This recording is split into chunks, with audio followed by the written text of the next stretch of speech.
పవన్ కళ్యాణ్ గారు మొన్న ఈ మధ్య కోనసీమ పర్యటనప్పుడు అనుకోకుండా ఫ్లోలో మాట్లాడారా ఏదనేది అనుకోకుండానే మాట్లాడారు అనేది కూడా ఆయన కూడా స్టేట్మెంట్ ఇవ్వడం జరిగింది పార్టీ తరఫున. సో ఎనీవే తెలంగాణ వాళ్ళ దిష్టి తగిలింది అనేది ఏదైతే మాట వచ్చిందో అది చాలా దురదృష్టకరం. ఇప్పుడు దానికి తోడు నిన్న ఎస్పి బాలసుబ్రహ్మణ్యం గారి విగ్రహాన్ని హైదరాబాద్ రవీంద్ర భారతి దగ్గర అక్కడ పెడదానికి ప్రయత్నం చేసినప్పుడు కొంతమంది తెలంగాణ వాదుల పేరుతో ఆ ముసుగులో ఉన్న వాళ్ళు దాన్ని పెట్టడానికి వీల్లేదు అని చెప్పి గొడవ చేయడం జరిగింది.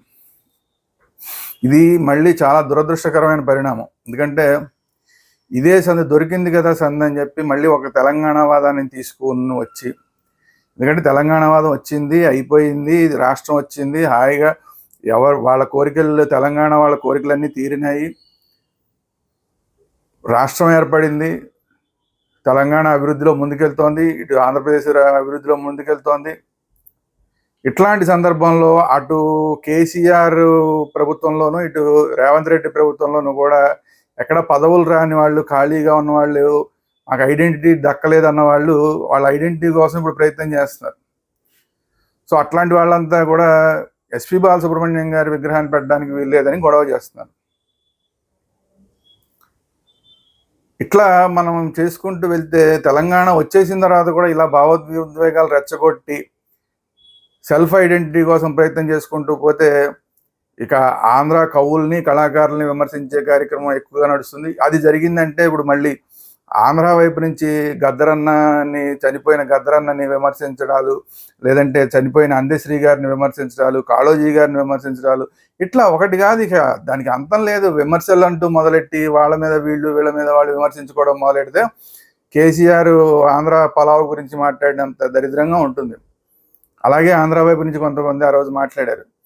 మళ్ళీ అలాంటి పరిస్థితులు మనం తెచ్చుకోకుండా ఉండాలి అంటే మనం 2 రాష్ట్రాలు ఒకటే జాతి, అది తెలుగు జాతి అన్న నినాదంతో ఇప్పుడు తెలంగాణ ఉద్యమం కాదు, ఆంధ్ర ఉద్యమం కాదు, జై తెలుగు ఉద్యమం, తెలుగు జాతి కోసం జై తెలుగు ఉద్యమాన్ని మనం 2 రాష్ట్రాల్లోనూ మనం ప్రారంభించుకోవాలి. మనం అందరం అన్నదమ్ములం, 2 రాష్ట్రాలు ఒకటే జాతి, అది తెలుగు జాతి, తెలుగు జాతి అంతా యునైటెడ్గా ఉండాలి, ఐకమత్యంగా ఉండాలన్న నినాదంతో జై తెలుగు ఉద్యమాన్ని మొదలు పెట్టాల్సిన అవసరం ఉంది. దీంట్లో ముఖ్యంగా మీడియా పాత్ర, అందులోనూ అతి ముఖ్యంగా తెలంగాణ మీడియా పాత్ర చాలా ముఖ్యం. ఎందుకంటే తెలంగాణ మీడియా ఒకవేళ ఈ నినాదాన్ని పట్టించుకోకుండా ఒకవేళ తెలంగాణ ఉద్యమాన్ని రెచ్చగొట్టే ప్రయత్నం చేస్తే అనవసరంగా మనుషుల మధ్య మనస్పర్ధలు పెరిగిపోతాయి. చక్కగా అన్నదమ్ముల్లాగా ఉన్న వాళ్ళ మధ్య మళ్ళీ మనస్పర్ధలు వస్తాయి. ఇప్పుడిప్పుడే గాయం మానిపోయింది. తెలంగాణ అన్న లేదంటే ఆంధ్ర అన్నది ఇవన్నీ మానిపోయి అందరం ఎవరి పనులు వాళ్ళు చేసుకుంటున్న సందర్భంలో మళ్ళీ ఈ గాయాన్ని రగల్చాల్సిన అవసరం లేదు. జై తెలుగు ఉద్యమాన్ని మనం ప్రారంభిద్దాం. మీడియా ముఖ్యంగా దీంట్లో ముఖ్య పాత్ర వహించాలి. అలాగే తెలంగాణ మీడియా మరి ముఖ్యంగా ముఖ్య పాత్ర వహించాలి.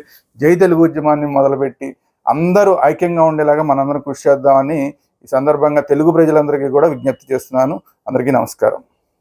జై తెలుగు.